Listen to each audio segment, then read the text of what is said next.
Okay, so this video, so this is immediately after the last video. The last video is like 10 minutes because you know how long I'll talk sometimes, and like I go on rant. So I made a clip that's 10 minutes. Like that was like my record low. Anyway, I wanted to talk about brothels in Europe. Now, I actually I made friends with people who worked at the front desk in Europe and with girls who worked in brothels. And I knew girls who went from the bars in the brothels who actually went to be sex workers in brothels. And I knew women who went in sex work in brothels to go out and be married or get a boyfriend out of it. So like I feel like I can educate some of the guys who don't know. And maybe I don't know. There may be somebody who can watch this, and they may know more about it than me. So if you're one of those guys, please enlighten me to something maybe I may have missed or something I didn't know or anything. Like I'm not trying to say I know everything. Like I said in previous videos, my goal in life is to educate people who at least didn't know what I knew. But please, if you know more than I do, let me, because I love to be enlightened. My whole purpose for doing this is for educational reasons. So my history with brothels in Europe. The first time I went to a brothel, I was walking down the city center. I was by Palladium in Prague. So if you've ever been to Prague, you chances are you know where Palladium is. It's in this complete city center, and it wasn't cold yet, but it was like November, to the point where like you can really not wear a jacket and be okay, type of thing. You weren't going to freeze. And I remember I asked this random German guy. I asked him like, where do I find girls? And he says, do you have a phone? I said, yeah. He said, well, let me see it. So I give him the phone. And I'm talking to his buddy and his girlfriend. And he's typing in like where, he's typing in a brothel. I didn't know that at the time. He said, look here, I typed the address in, go here. You're not going to be, just take some money with you and you're going to be happy. So I said, all right, well, I trusted him. I took an Uber to the address and there was a brothel, right? When I walked in there, man, it was unbelievable. And this is my first time coming from America. I could not believe that these women would have sex with me for 50, 60 bucks. This, like in America, these same women wouldn't let you touch them for what I was back then. They wouldn't let me touch them for less than two or $300, let alone have sex with them. You see, like, well, now I've graduated. Now I've grown my dress game up. I've grown my checkup. I've grown my personal self-esteem. So now I can do it. But back then, no, I was beta back then. I couldn't do it. So man, so I would go to the brothel from time to time. I didn't really know what was going on, right? So one time I ended up hooking up with this one girl. She was half Brazilian and half Czech. And it was weird because her mother only spoke Spanish and her dad only spoke Czech. And we had a long conversation. Like her parents didn't know that she was doing this. And it's the same. It's the same story wherever you go. A lot of times the parents don't know. The parents think that they're working in a bar. They lie to their parents, tell them that they're doing something else when they're really just, sucking dick for money. But so I told her where I was living. I was living in a village about an hour and a half north. And she told the staff that, because I'm the only black guy that walked in there. So they say, yeah, she probably went up there and said, yeah, the black guy lives in Chescalipa. And then this dude, the dude from the back, he came out and he found me. He said, hey, like I live in Chescalipa too. Like, do you want to hang out sometimes? I was like, okay, yeah, sure, why not? You know what I'm saying? And so we became really good friends. Like he's probably one of the best friends I ever had, man. If you ever end up watching this, man, you know who I'm talking. You know I'm talking about you. You are literally one of the best friends I've ever had, man. Honestly. But he told me, and I tell you what, he told me a lot about the intricacies of how brothels work here. So here at the brothel that he works at, which I'm pretty sure is going to be the same everywhere you go. What happens is when a girl, so 4 minutes of the video, I'm actually going on into, how brothels work. The girls actually and correct me if I'm wrong on this. Anybody who may watch this, correct me if I'm wrong. The girls have to pay rent for that room for the night, and it's usually about 200 to 300 US dollars a night per night to go in there. And it's a flat rate. They pay it and they have the room for the night. And then the girls will charge anywhere between 50 to $100. Or, like I said, now I made friends with other girls who would tell me their stories. Now, depending on the girl, this girl, she may get an offer for a guy who wants to pee on her to pay her an extra $200 to do it, or $100 or whatever, wherever he's coming from. He'll offer more money to get away with more stuff with her. And depending on the girl, she may say yes or no. Like I knew one girl, she would get like $600 for 30 minutes because it was something like, she told me it was a group of, I think, 15 men who went in there and just took turns on her over the course of like a half hour, 45 minutes, something like that. And she made $600 in that time period. And like I said, and she paid $200 for the night, not for that hour, for the night. So also how it works is, so let's say if a woman goes in there, she pays $200 for the night, and let's say she hits one of these licks, a single guy, and one of these licks of a guy paying more, than the base rate. She can just work for like 3 hours and just, take whatever she earned off the top and just walk out the door. Like she doesn't have to stay there all night. It's not like a contract. If they pay for the night, they don't have to stay all night long and service. Like it's not like, see, for the American guys who's watching this, brothels are not what you think they are. Because I'll tell you what, man, my honest first thought of a brothel was like some old, dirty, gross basement with like the wall, with the drywall falling off, and a cot, and a woman with like her belly like hanging out with cigarettes and condoms stuck on the wall. If you would have had to ask me what a brothel was 10 years ago, that's exactly what I would have told you it was.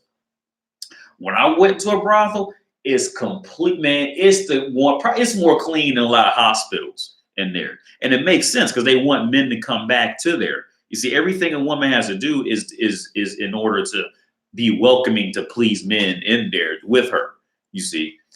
So like it makes sense. But like, man, brothels, complete, man, it's more clean in there than many other places you're gonna find in the area.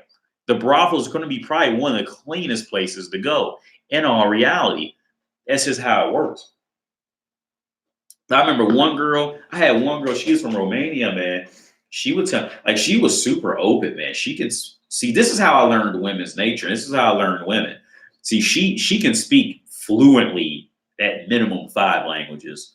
She spoke Romanian, Italian, Czech, English, German. See, and that was another side I learned from dealing with whores in Europe. Is see, once a woman is it's just a reality of wherever you go. When women are too knowledgeable, in a personal level, they're too knowledgeable and they're too friendly and they're too, they get along with too many men. That's usually a quick sign she's been around. And this one girl I'm thinking of specifically, we used to have long conversations. She was a great person, man. But see, I have a problem. The reason why I didn't fuck her a lot, I fucked her twice. The reason I didn't fuck her a lot is this. Personally, the more I talk to a woman, and the more I learn about the woman, the less sexually attracted I become with her. I friend zoned another girl that I was fucking for a while because of that. Because we started talking, I learned more about her, and I'm just like, I can't stay hard for her in the bed. And she'll even say like, "Oh, you're starting to go soft again." Like, yeah, I know. Like, and I just can't fake it. Like, I'm just not attracted. But this one girl, she was from Romania. She was skinny, and it's not like she wasn't a bad sex partner. That wasn't it. It was more like I said, she was not a bad sex partner. She would ride you like she was riding like a wild horse. She was a great sex partner. That wasn't the problem. It was the fact that we had become friends, and she would tell me the stories that she had, and we would talk about it, and she would tell me about the guys, what they would do, And like she was one of those girls who genuinely, like, I don't think she was even abused. I think a lot of times, like, some women, they just naturally are built for this, and I think she was one. She would tell me stories how, like she didn't care, like she would let 10 guys come in and just, she would just open her legs and let guys just come in and just, hump her for a while and bounce off and let another one hump her for a while. Like, there's a lot of women out there who are genuinely just built like that, and and for those women, I don't think those women should be shamed for it. I think those women should be accepted for what they are. But see, the thing is, it's difficult for a lot of men to get to that point with a lot of women. Like I said, I've been lucky to kind of have this gift for people to unleash on me and tell me, what they really think about things. So like with women like that, like that's a girl, she was genuinely, I know a few girls, but this one in particular I'm thinking of. She was brown skinned from Romania, but Romania has a bad reputation anyway with women. Like they have a huge prostitution problem. It's so bad in Romania, man. Like brothels here almost want to refuse applicants if their email address ends with, I think, RU, to show that they're from Romania. Like they'll just reject it just simply because of the ending of it. It's deep. Like the hooker game over here is crazy, but some women are genuinely naturally built to be whores. Those women, I don't think they should be shamed for it. I truly don't. Who are genuinely built for it. Now, the women who try to be whores because they figure that they're going to beat the system, you see, like I think it was the Facebook manager. It was some woman who just tried to pull that. She tried to tell younger women to have sex with all the bad boys while they're young and to marry a good guy when they get older. See, like those women who are trying to beat the system, those are the women you treat like shit. All right, the ones who know who think that they're ahead of the game and they're gonna get impregnated by all the bad boys and then find a good dude to come take care of them. That woman you treat like trash. She has no respect. But for a woman who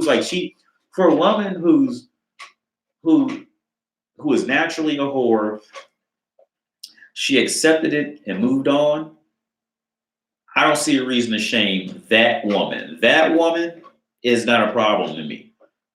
I actually have a lot more respect for her. Like I said in the previous video, I have more respect for a true whore than a whore who's trying to pretend she's not a whore. Also known as the woman who has sex with bad boys, in her prime, and then marries a good guy to take care of her when she's 30, possibly with a kid. Those women you treat like trash. Those women are the scum of the universe. Whores who are genuinely whores, I don't think they're scum of the universe. They just have their place and then they move on. But yeah, okay, back to the brothel thing.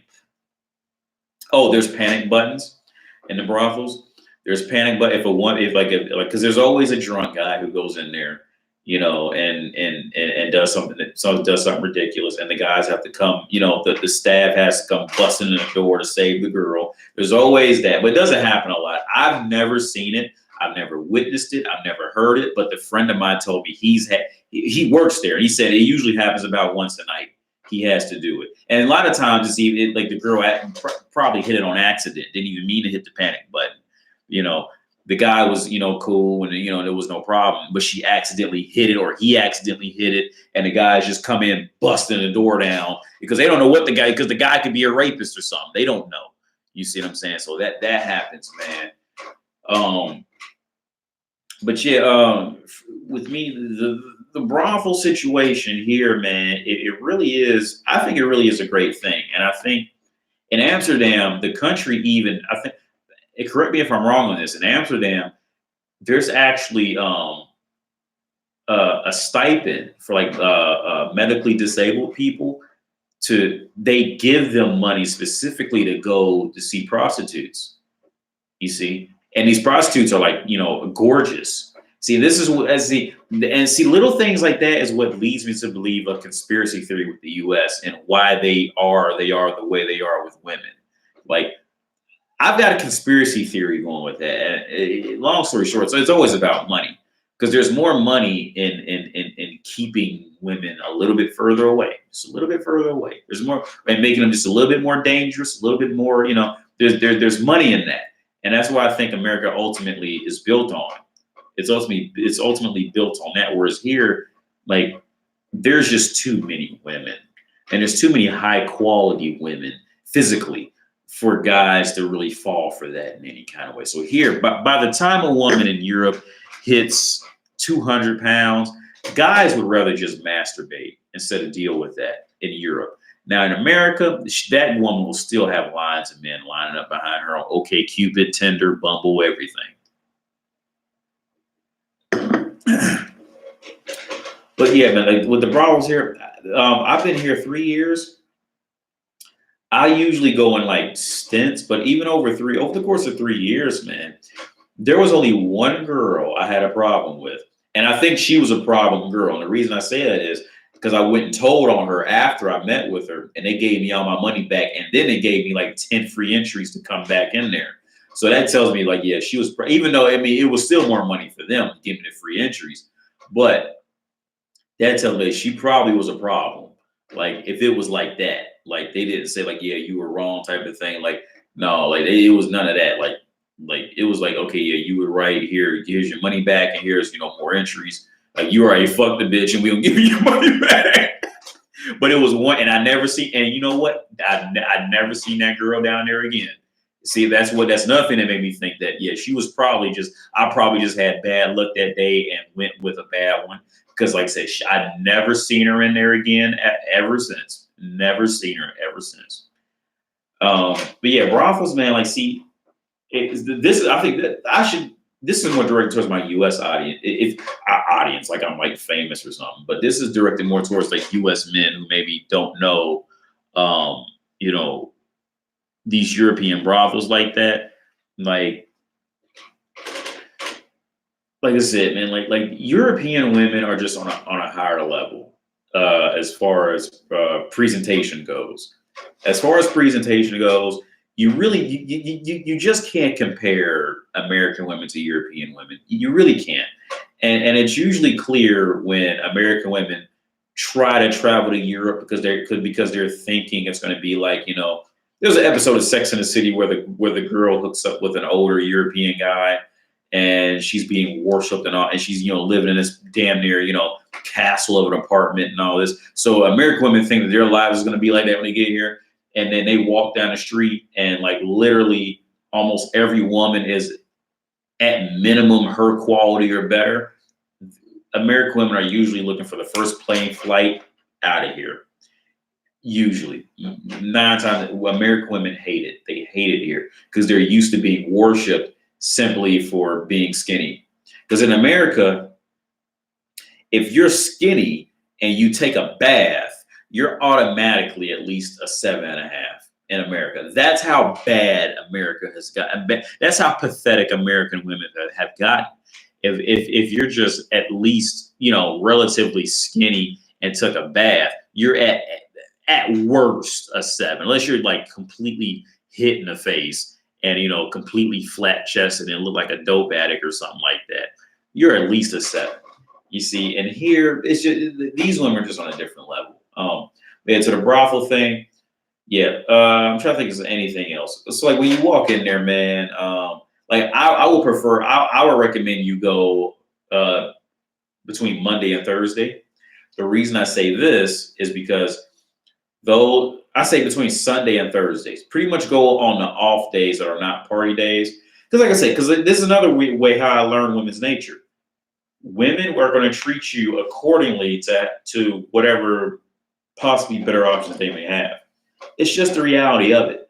So you can meet like literally the same girl Tuesday, and she will have like came and drug you down because Tuesday's is a relatively slow day. It's the second day of the week. Men aren't trying to, turn up on Tuesday. So so they're like, almost damn near like chasing you down type of thing on Tuesday. They're going out their way. Now, if you go in there on a Friday, Saturday, where it's just, a million, because every man's going to try to turn up on Friday, Saturday evening. They're getting drunk. They're having parties. It's the end of the work week. Oh, that same woman, she ain't going to pay you no attention. And on top of that, she's going to try to get you out of there 5 minutes early because she's trying to get more money. You see? So that's why I say I would advise, if you go to a brothel in Europe, go between Sunday and Thursday. If you go on Friday, I would say hit up Friday right around about 4. Before that full time, before the usual guy who can afford to go in there in this country can go in there. I say right around 4, because right around 5 is when everybody starts getting off work. So 4 is when all the hot girls start showing up because they know a lot of money's gonna start coming in there. You see what I'm saying? But I see right around 4, but you got to cut it close, like, and be out of there. Like, you know what I'm saying? You don't linger around there too long. Go in there at 4, pump and dump, and leave. Like, because if you hang out there too late, what's going to happen is I got caught in this trap a few times. If you go in there when it's a hot moment, like I say, Friday night, Saturday night, what's going to happen is every room's going to have a girl standing outside. 'Cause every room's going to have a girl in it, but it's going to be a million guys, and it's going to kind of end up boiling down to, okay, well, what if I could just get a free woman? I'll just take her, type of thing. It's not even what I want, you see, because every guy is just in and out of room talking to girls in a room, the doors closed, and you hear all in the room, like, and it's just like it's so because it's just a million guys walking, perusing the whole area looking for a free girl. Like Friday, Saturday nights, just don't do it. I say maybe if it's like Christmas week, like the weeks when like guys, because a lot of guys are married, a lot of guys have girlfriends. So we'll go to, like, if you do on a Friday, Saturday night, do it like Valentine's Day or something, like Valentine's week, Christmas week, something like that. Valentine's Day and Christmas are the two universal female holidays around the planet, from what I know. Like, you can always, go by those two days. But yeah, man, the brothels, man, like, my opinion of it is here, um, in a lot of cases, you would just be better especially if you got the extra money, you would be better off just going to a brothel.